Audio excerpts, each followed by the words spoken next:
Well, eventually, I just gave up on Peru. As relatively wealthy as I was, I guess I just didn't feel I could take care of a child with a disability all on my own. So then I did what I've now found that thousands of us have done. I got on the internet, me with a nice cold glass of Chardonnay and some Weight Watchers popcorn. And I tried to figure out what this whole single woman international adopting thing was all about. And I quickly learned that it was all about China. Now, I'm sure you know, but the Chinese have this one-child policy, and most Chinese prefer boys because traditionally it's the boys who take care of the parents through old age. And since they have no social security in China, even though it's a communist country, most Chinese feel they must have a boy, and that's why so many girls have been abandoned in China. Also, the Chinese don't discriminate against you if you're unmarried, and so that's why so many single people are adopting from China. Well, I started what they call a home study, and it involves getting a lot of paperwork together. You have to get 3 years of tax returns and show that you have life insurance, and you have to get 3 friends to write letters to say that you would make a good parent, and they have to be notarized and sent off to China. And then you have to have an actual home inspection, which really got me into a frenzy, but then my social worker assured me that as long as I had a roof over my head and a bar of soap in the bathroom, I would pass. And then you have to go down to the INS to put your fingerprints in so they can do this big, huge search on you to make sure that you aren't wanted for any child-related crimes. I guess other type crimes are okay, but child-related crimes are not. And everybody warned me that this was this long and grueling wait, especially in Los Angeles. You could wait up to 5 hours and basically bring a book. So on this one particularly sweltering day, I headed downtown, and I guess I was feeling sort of sorry for myself on that day, and I sort of had my victim hat on a little bit, but I started thinking, this isn't the way other people have children. The way other people have children is they go have a beautiful, pleasurable experience with someone they love, but of course, this is how I'm gonna have to have a kid.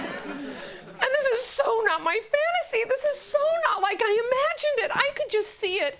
I would be married to this great guy who would look like George Clooney, only be, you know, a physicist. And he would just think I was the cat's meow. And when I got pregnant, I wouldn't tell him right away. I would make a beautiful gourmet dinner, and I would have this cute reveal. In the middle of it, I would say something like, next year we might need an extra chair, or I hope that dimple on your chin doesn't end up, and he would say, what? This is the happiest day of my life. And I would say, oh honey, it's just the most natural thing in the world. And he would say, let's call my parents, and you would just love his parents. They would just be the parents that you never had. And I could just see myself pregnant. I would wear black capri pants and a big blue button-down collar shirt that I probably just stole out of my husband's closet. And I would wear a scarf in my hair, and my cheeks would be so rosy because I'd be so full of life. And sometimes I'd come home from the grocery store, and my husband would run out and grab the bags out of my arm and say, honey, let me take that. And I'd say, oh, you. And when I had the baby, he'd be by my side, holding my hand and helping me breathe. And when the baby came out, he would burst into tears and say, darling, I thought the happiest day of my life was the day you told me you were pregnant, but no, this is the happiest day of my life.